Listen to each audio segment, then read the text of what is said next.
Indian രാഷ്ട്രീയ ഭൂപടത്തിൽ വരാനിരിക്കുന്ന 4 സംസ്ഥാനങ്ങളിലെയും ഒരു കേന്ദ്രഭരണ പ്രദേശത്തെയും നിയമസഭാ തിരഞ്ഞെടുപ്പുകൾ വെറും ഒരു അധികാര കൈമാറ്റത്തിനപ്പുറം പല പ്രമുഖ നേതാക്കളുടെയും രാഷ്ട്രീയ ഭാവിയും നിലനിൽപ്പും നിർണ്ണയിക്കുന്ന ഒന്നായി മാറുകയാണ്. കേരളം, തമിഴ്നാട്, പുതുച്ചേരി, ആസാം, പശ്ചിമബംഗാൾ എന്നിവിടങ്ങളിൽ നടക്കുന്ന ഈ പോരാട്ടം പല അർത്ഥത്തിലും സമാനതകളില്ലാത്തതാണ്. കേരള രാഷ്ട്രീയത്തിൽ 80-ാം വയസ്സിലും കരുത്തനായി നിലകൊള്ളുന്ന പിണറായി വിജയന് ഈ തിരഞ്ഞെടുപ്പ് കേവലം ഒരു ഭരണം നിലനിർത്തൽ മാത്രമല്ല, 1977 ശേഷം ഇന്ത്യൻ രാഷ്ട്രീയത്തിൽ ഇടതുപക്ഷം നേരിടുന്ന ഏറ്റവും വലിയ വെല്ലുവിളിയാണ്.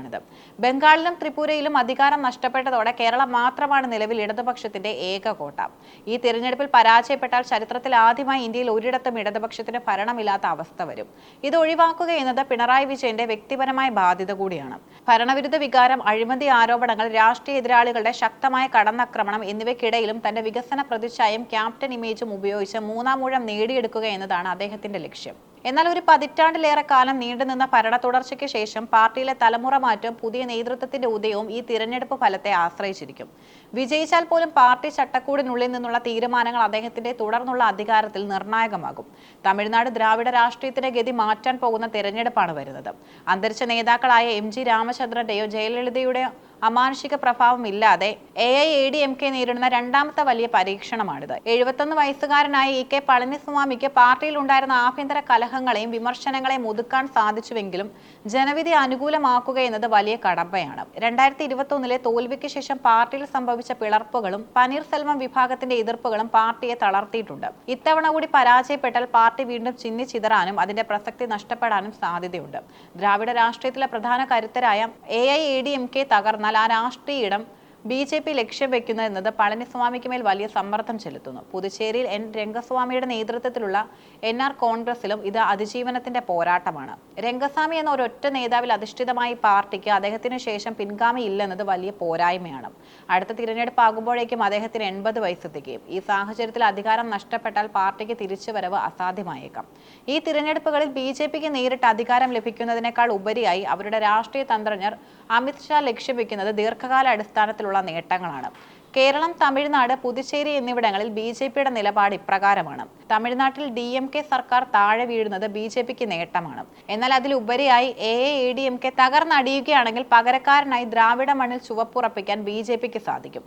പനീർസെൽവത്തിന്റെ എതിർപ്പുകൾക്കിടയിലും സഖ്യത്തിൽ തുടരുന്ന BJP ദ്രാവിഡ രാഷ്ട്രീയത്തിലെ വിടവുകൾ നികത്താൻ തയ്യാറെടുത്തു കഴിഞ്ഞു. കേരളത്തിൽ BJPക്ക് വളരാൻ തടസ്സമായി നിന്നിരുന്നത് അവിടുത്തെ സവിശേഷമായ ജനസംഖ്യാ ഘടനയാണ്.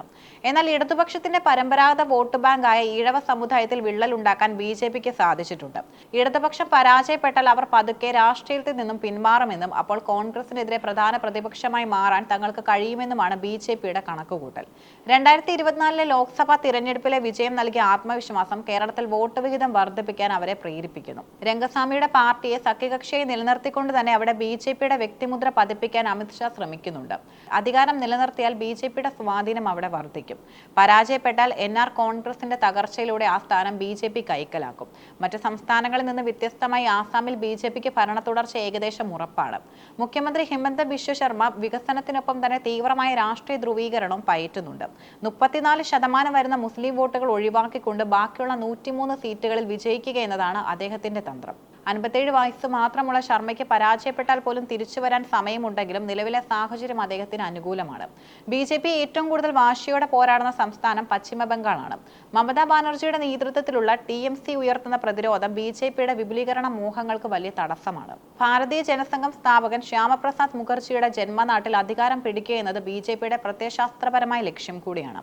മമതയെ ഭരണത്തിൽ നിന്ന് മാറ്റുന്നത് വഴി ദേശീയ തലത്തിൽ തങ്ങളുടെ ഏറ്റവും വലിയ വിമർശകരെ നിശബ്ദമാക്കാൻ അമിത് ഷായ്ക്ക് സാധിക്കും. ഈ നിയമസഭാ തിരഞ്ഞെടുപ്പ് ഇന്ത്യൻ ജനാധിപത്യത്തിലെ പല അധികായന്മാരുടെ വിരമിക്കലിന് സാക്ഷ്യം വഹിച്ചേക്കാം. പിണറായി വിജയൻ, പളനിസ്വാമി, രംഗസ്വാമി തുടങ്ങിയ നേതാക്കൾക്ക് ഇത് തങ്ങളുടെ രാഷ്ട്രീയ കരിയറിലെ ഏറ്റവും വലിയ വെല്ലുവിളിയാണ്.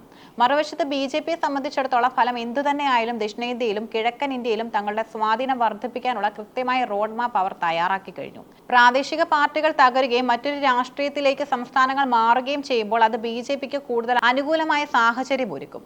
അതുകൊണ്ട് തന്നെ വരാനിരിക്കുന്ന തിരഞ്ഞെടുപ്പ് ഫലങ്ങൾ കേവലം 5 വർഷത്തേക്കുള്ള ഭരണാധികാരികളെ മാത്രമല്ല, വരും ദശകങ്ങളിലെ ഇന്ത്യൻ രാഷ്ട്രീയത്തിന്റെ ദിശാസൂചിക കൂടിയായിരിക്കും.